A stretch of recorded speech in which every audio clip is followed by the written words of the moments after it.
Let's bring in Michael Kroger and Stephen Conroy. Gentlemen, an eventful start to the term of the Albanese government, Stephen Conroy, and on the energy front, wow, a crisis for them to grapple with. Not easy one, Stephen.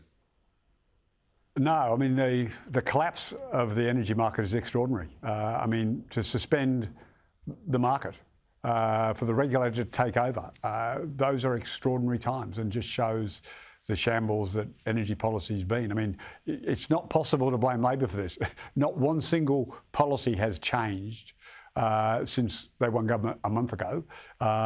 So this is, there are some unique world circumstances that, the Ukraine, everyone in the world needing Australia's gas, but the government, the previous government should be hanging their head in shame. I mean, Matt Keane is working hard with the Chris Bowen to try and ensure that Australians aren't suffering blackouts because of this. Michael Kroger, do we need a rethink on things like a domestic gas reservation, which seems to work just fine in WA? Yeah, absolutely we do. I think a lot of these energy producers are selling their wares overseas at wartime prices, and whatever's left they're selling into the Australian market. There seems to be a number of commentators around who are saying that. I mean, these energy companies are very smart. It's like the oil producers. We could never work out. Remember the 1,000 inquiries we had into petrol prices years ago about how petrol prices were worked out at the Bowser? Same thing follows here. So, we need a domestic reservation policy immediately because the whole place is in a complete mess. And I've been watching some of the interviews this afternoon.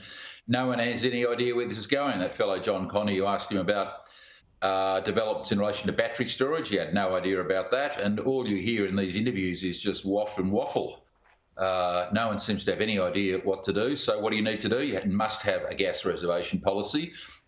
You must have a policy in relation to reassuring the producers of fossil fuel production that will continue for however many years is deemed necessary, because they're obviously going to be winding down their plants, coal-fired plants, if there's no future for them, and they don't want to keep spending money on maintenance. So you need to give them a guarantee so that households can be guaranteed an energy source. Otherwise, this sort of headlong into fossil fuels is evil.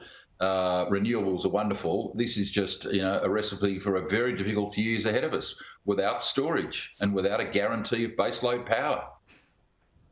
Let's look at a few other issues, because that's one complex one. Let's move to another one. The minimum wage increase, Stephen, it sort of delivers on what Anthony Albanese made a centrepiece of his election to lift wages, but the flow-on effect, we've seen small business saying, look, this is going to hurt. Innes Willocks from the Australian Industry Group fears that some small businesses will fall over because of this increase in the minimum wage. It's a precarious economy right now. Well, look, they're talking about inflation being at 8% in the near future. So this, I welcome this. And if you remember during the election campaign, I supported Albo, and I said this is the right position because real wages have fallen now for a couple of years. And even when we hit the 8%, a 5% increase when inflation is 8%, is actually a 3% cut in real wages.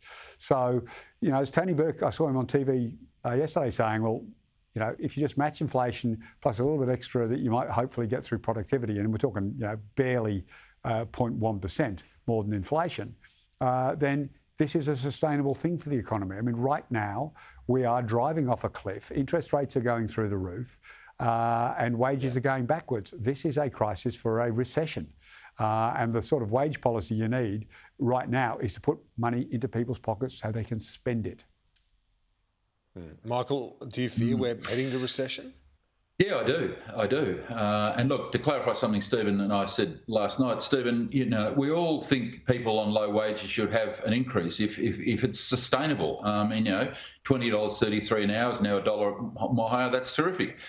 There is a downside, though, of course. We saw that small businessman on your show, an hour or so ago, Kieran, crying because he didn't know that he'd be able to keep his cafe open. And, what you've got to worry about is a wage price spiral. And we've seen this before in Australia and in the world.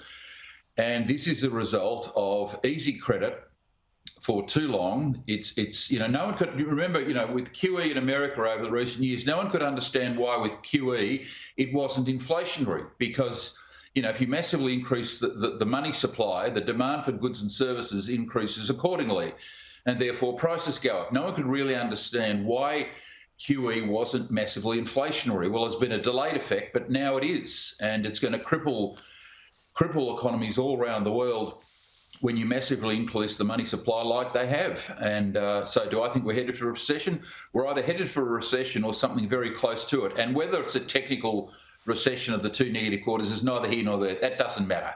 The bottom line is, if inflation continues at breakneck speed and interest rates go up 3 or 4%, which they may well, that's what affects economies and households, rather than the technical definition. That's irrelevant. So, do I think we're in for a bad period ahead? Sure. Absolutely, we are, and easy credit is one of the principal reasons. Stephen Conroy, the Prime Minister, most would say that he's been off to a good start and hasn't really put a foot wrong, certainly on the foreign policy things. And tomorrow in fact tonight, hosting the state leaders at the Lodge for his first gathering, not using the same language of national cabinet. It looks like we're returning back to the old COAG format.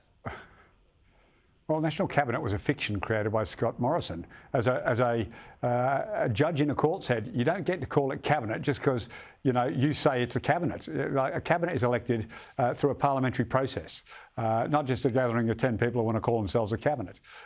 So I'm pleased to see that the meeting's taking place, and there's a lot of issues that hopefully there'll be reasonable support for around the table, and that it is being returned to its more traditional role, which is getting together, trying to work on some issues, not being a running day-to-day, weekly meeting of National Cabinet to try and resolve substantive issues. State government should get on governing the states, and the federal government should get on being the federal government. The National Cabinet belongs to the federal government.